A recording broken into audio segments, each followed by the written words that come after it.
Think about the last time a single passive-aggressive email or a driver cutting you off in traffic completely derailed your morning. Your heart rate spikes, your chest tightens, and you're instantly vibrating with an intense, all-consuming rage. Look at this chart mapping the body's stress response. From a strictly biological standpoint, that anger is incredibly brief. When you are triggered, your brain dumps a heavy payload of stress chemicals into your bloodstream. But that chemical flush only lasts for exactly 90 seconds before it begins to dissipate. If you simply sit with that physical sensation without acting on it, your biology naturally clears those chemicals away. By the 91st second, the physiological mandate to be angry is gone. The baseline returns to zero.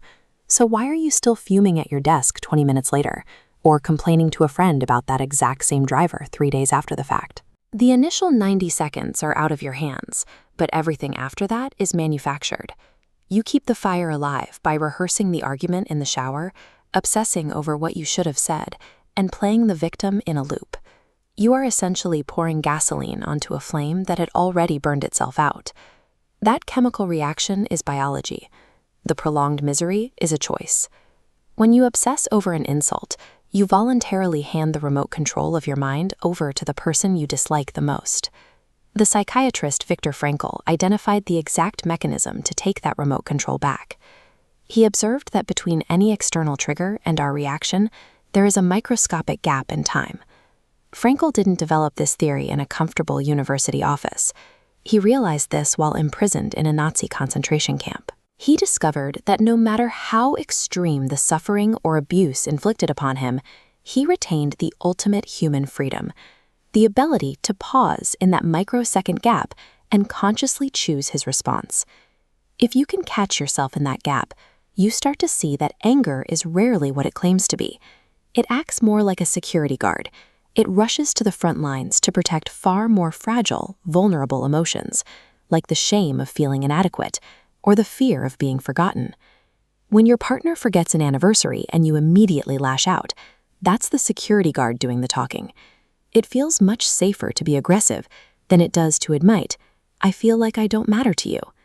Pausing forces the security guard to step aside, exposing the actual wound that needs your attention.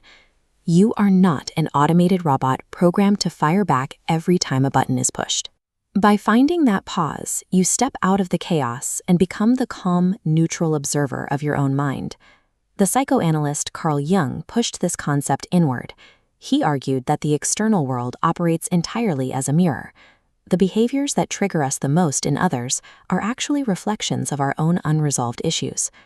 People often complain that a coworker knows exactly how to push their buttons, but a button can only be pushed if it is physically wired to a sensitive, unhealed nerve inside of you.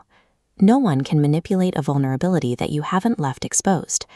Jung called this hidden wiring our shadow self, the collection of traits, desires, and insecurities that we deny or suppress.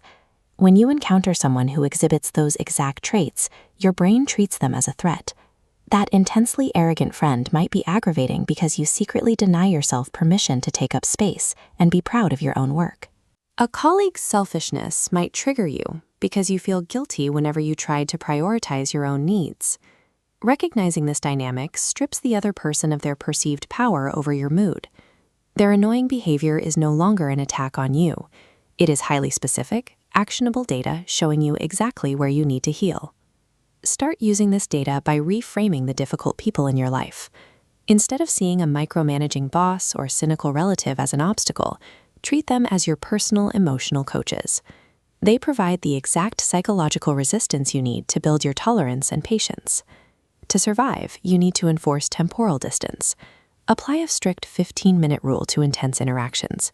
Force yourself to let the chemical flood drain from your system before you draft a reply or open your mouth. Next, redefine your boundaries. Most people build walls, completely shutting others out to avoid getting hurt.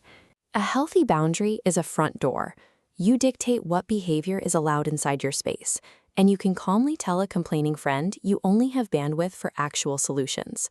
Finally, realize you rarely react to objective reality. You react to the story you tell yourself. If someone is short with you, your brain drafts a script titled, "They hate me."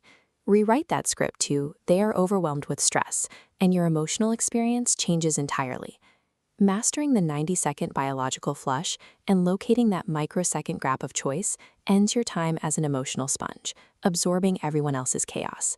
You stop letting the outside world tell you how to feel, and you become the undisputed architect of your own peace.